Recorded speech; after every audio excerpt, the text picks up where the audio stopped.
Hello and welcome to the Week 11 edition of the Survivor Podcast here on the lines. It is Matt Brown. It is Steven Andrus. And congrats to you. You dodged yet another bullet. If you are watching this video, you made it this far. We did have a team of death last week. The Cincinnati Bengals go down. And with that, the largest legal Survivor contest in the world, Steven, happens down the street for me over at Circa Sports.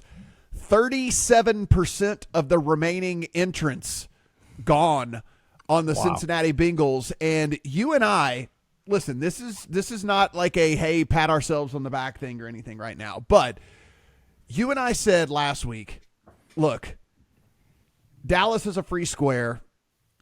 Cincinnati has injuries they're dealing with. Buffalo's on a downswing.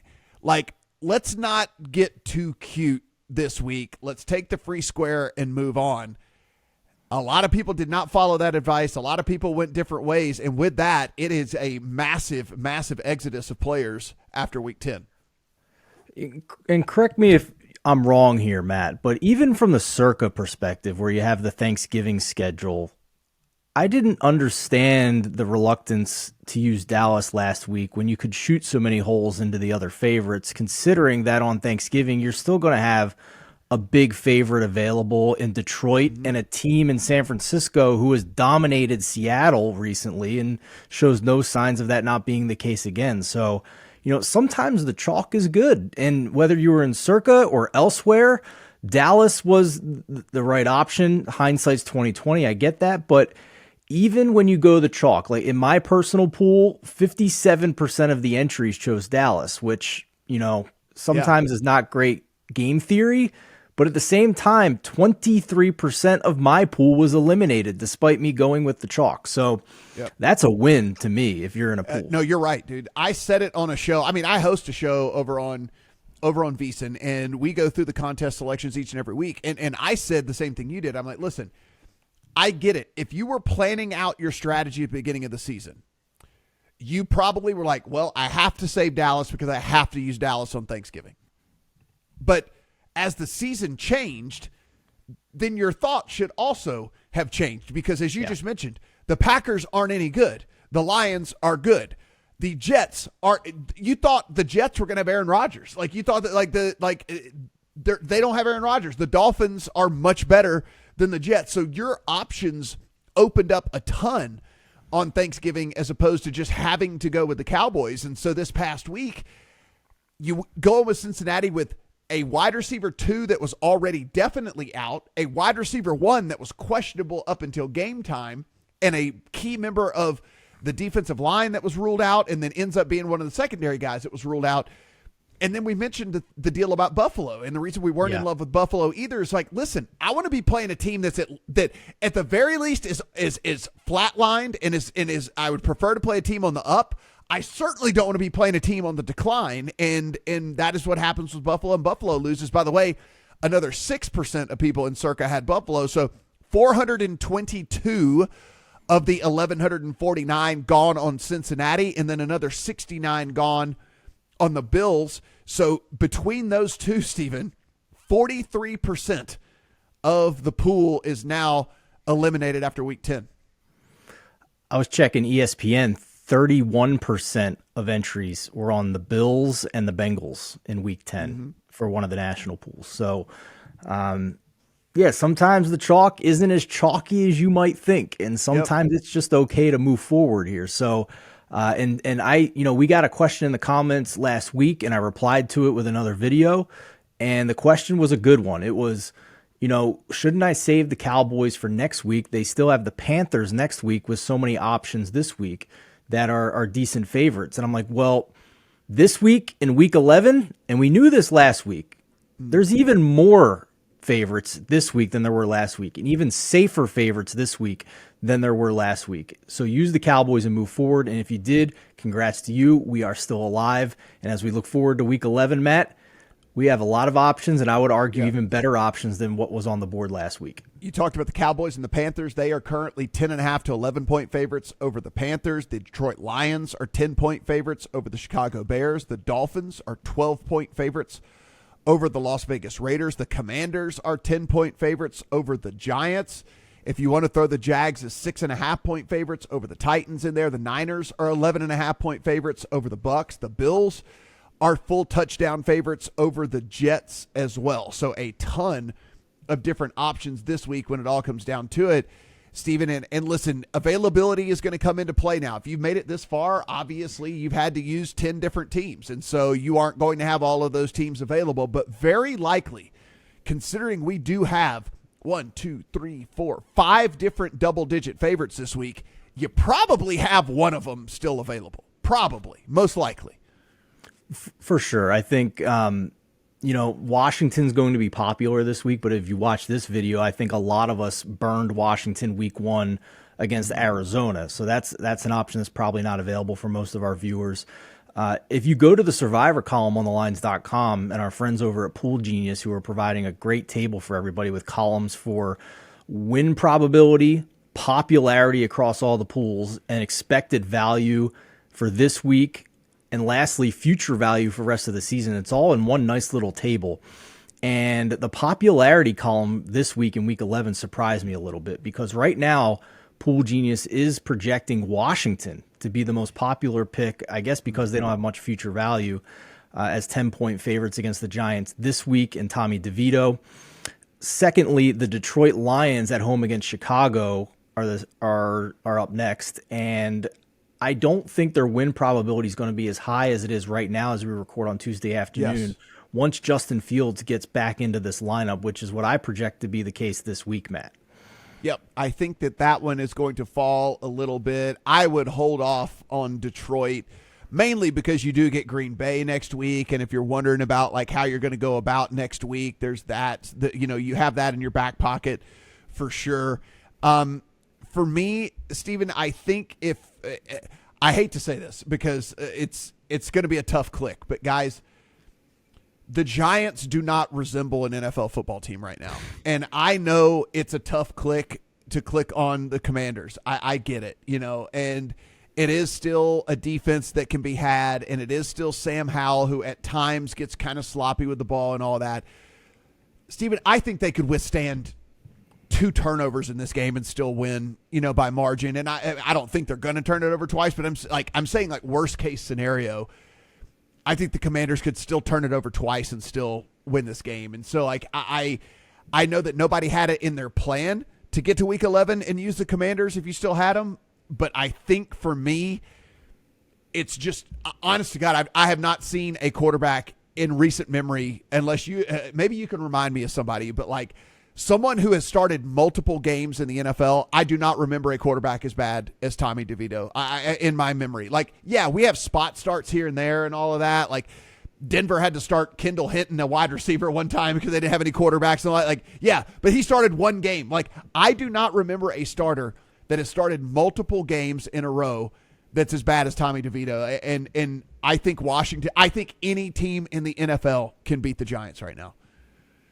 Who was the third string quarterback in the Joe Judge era a couple of years ago? Was it Jake Fromm? That's ironically another Giants third stringer. That's the only one I really have coming to mind here. But, back to the Survivor stuff, if you do still have Washington, I'll at least give the devil's advocate argument of 2 concerns I have.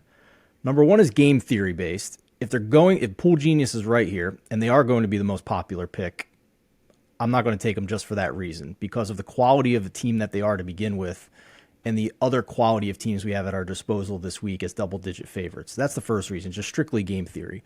The second reason would be, hypothetically, if DeVito's ever going to move the ball, you would think it would be against Washington, who has the number 31 defense by EPA per play this season.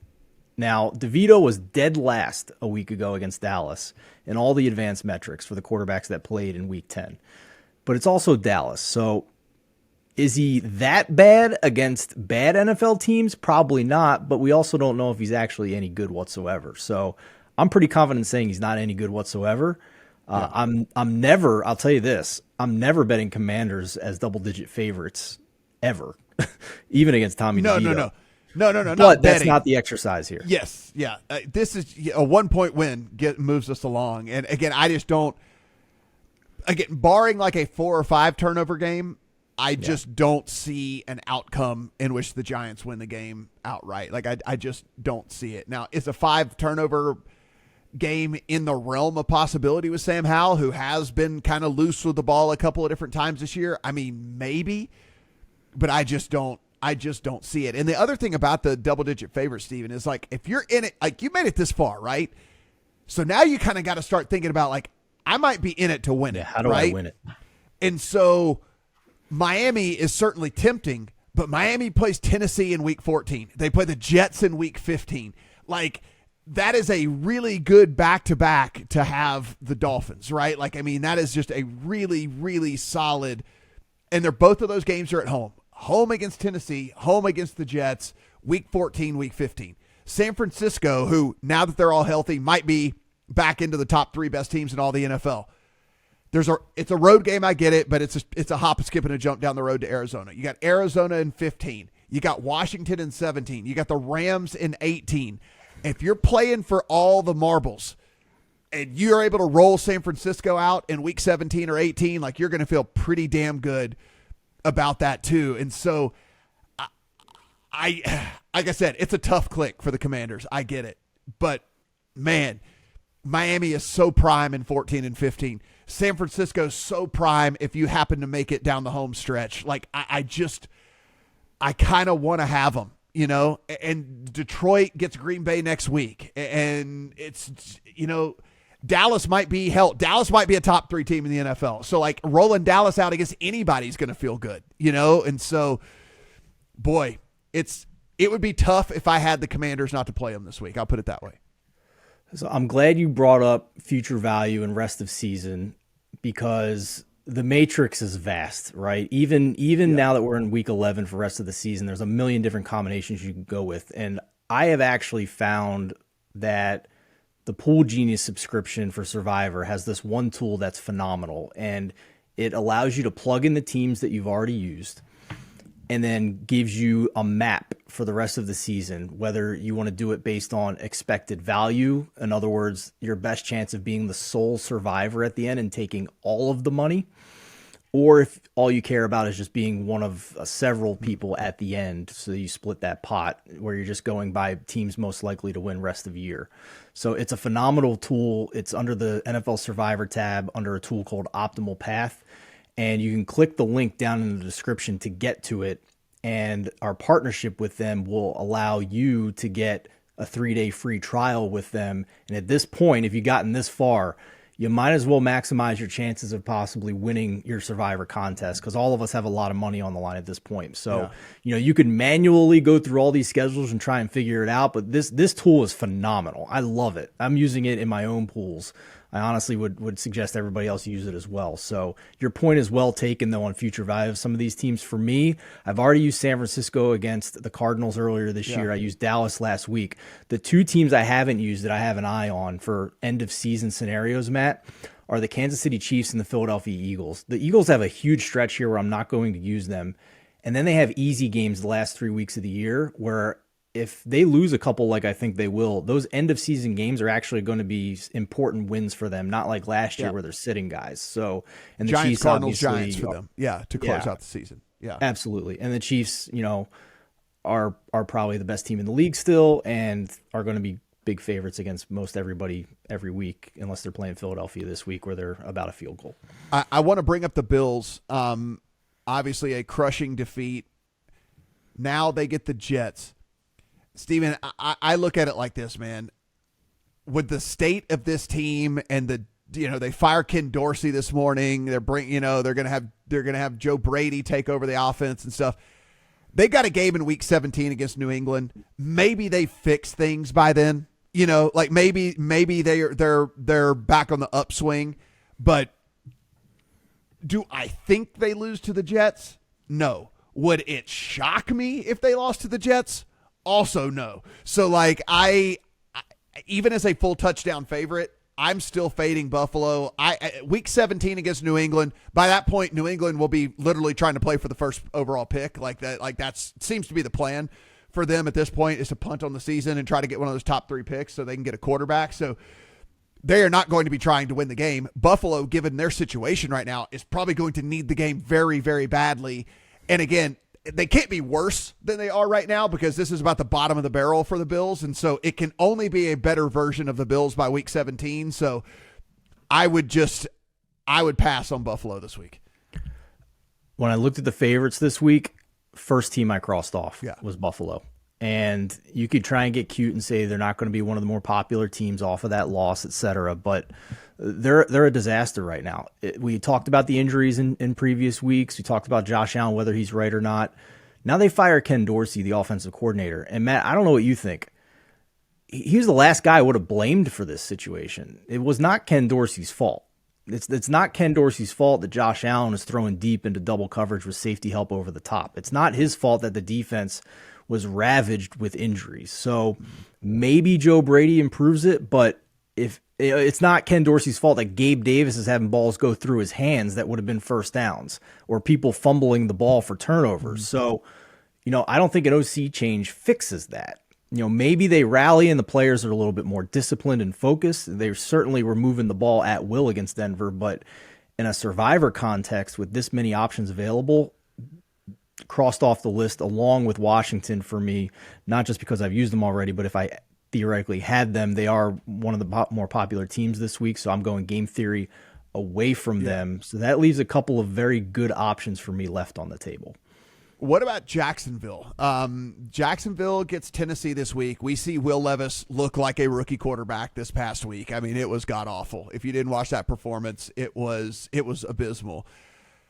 The Jags do have a good defense, not a great defense, and I think that was exposed against the Niners. But listen, the Niners are going to expose a lot of people. That's just all there's to it. When that team is clicking, they're just going to beat the hell out of a lot of people. I mean, it is what it is. And so now you get a real big drop in competition for the Jags in the Tennessee Titans. If you made it this far, that means you didn't go out in week 3 like I did by putting all of your entries on Houston, against Jags against Houston. So you probably still have them available. This might be the last time you could use them until week 17 when they play Carolina. Again, we're just trying to advance. We're trying to keep as many teams in our good teams in our pocket as we can. What do you think about the Jags against Tennessee? Don't hate it. Might crack into my top 3 here, but certainly not my favorite choice.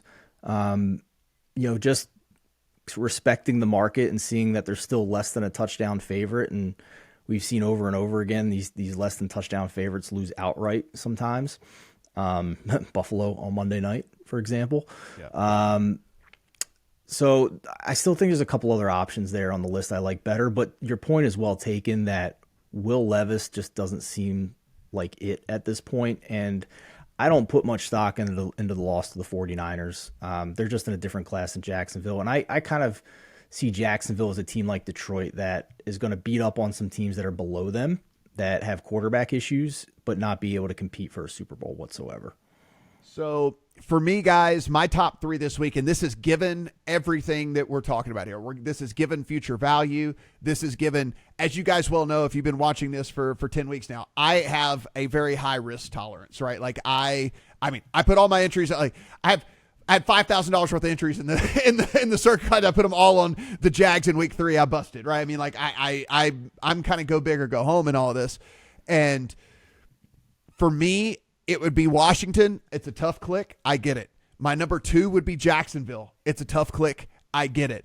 But we've made it this far, and Miami and San Francisco and Dallas and Detroit, if you have those all available, if you make it past this week, you're in a pretty damn good spot to make it like really deep in all this. Like, I mean, if you're coming out of this with the Dolphins, with the Niners, the Cowboys, and the Lions, man, you are really, really good. And even if you've only have 3 of those teams left or even 2 of those teams left, you're still in a really good spot. As Steven mentioned, you probably haven't used Philadelphia yet. You probably have those guys for down the stretch as well. So tough click on the Commanders, but that's number 1 for me. Tough click on Jacksonville. That's number 2 for me. And then the number 3 choice would just be one of the double-digit favorites that you have left if you have to go that route, right? I mean, that would be me. I don't favor Miami or San Francisco or Dallas any more than any of the rest of them. Detroit would be the last of the double digits that I like because I do expect it to be Justin Fields in there. But insert Miami, San Francisco, Dallas into slot number 3 for me. It doesn't really matter. Interchangeable. My number 1 this week is a team we haven't talked about yet. It's the Miami Dolphins coming off a bye against the Las Vegas Raiders. And it's for a couple of reasons. Number 1, we've seen over and over again this year that the Dolphins, when they're not playing one of the top 5 teams in the league, are just too good and too efficient and too fast. And the Raiders, I think, have one of the more softer pass defenses in the NFL. They've just played a couple of teams in the Giants and the Jets who are unable to take advantage of that. I don't really buy a ton into the narrative of the coaching change in them. They are certainly more focused and playing better, and they have talent on the roster. But I think we're overreacting a little bit considering they faced the Giants in a game where Jones went down and DeVito came in and Zach Wilson in the second game. So I think the Dolphins roll in this game. And Matt, we're getting them at what's projected to be very strong popularity here, less than 10% in a week where the Commanders are 25% maybe, and the Lions are double the popularity of what the Dolphins are going to be this week. So any gripes with my top pick of the Dolphins? No, not at all. I mean, I just look at it, like I said, the only thing I did bring up about the Dolphins was you get Tennessee in 14 and you get the Jets in 15, right? So if you do have them left over, you have multiple weeks in which you can still use them, and that's pretty good to have, that in your back pocket. But no, I'm fine with Miami. They would probably be my 3 this week, right? Like it would go Washington, Jacksonville, and then Miami would be my 3 this week. San Francisco just has too much future value. I wouldn't play them. And Dallas, same deal. So I wouldn't do that with Dallas either. So I don't hate it at all, and certainly they're going to win this game. Like you mean, like this. It was fun. It was cute. Hey, Raiders smoking cigars. They're glad that whatever. That's cool. But like this is the come back down to earth game right here. Like Miami is going to smash in the spot for sure. Yeah, for sure. With me going game theory this week and not considering Washington and Detroit, that eliminates the other options for me. I also think a ton of our audience used Dallas already. If you haven't used Dallas, they would be my number 2, but I've already used them, so I'm not going to include them in this. So number 1, Miami. Number 2 would be San Francisco. They get Tampa this week.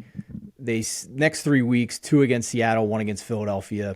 So I'll put them number 2, although it would be nice to pocket them. I personally have already used them down the stretch. Arizona, Washington, and Rams in Week 18. I would. You pocket would feel them. great about that. Yeah, I'm just kind of running out of options here for this week, so somebody's got to be in the top 3, right? And for me, I agree with you on Jacksonville. I think with eliminating teams because of popularity and potential future value this week, or the likelihood that our audience has already used them, then I think Jacksonville makes the cut here into my top 3 for the reasons you discussed, for sure. Yeah, it's just like you said. They were just outclassed against San Francisco, and a fully healthy San Francisco is going to outclass most teams in the NFL. Oh, but Jacksonville, wait a minute.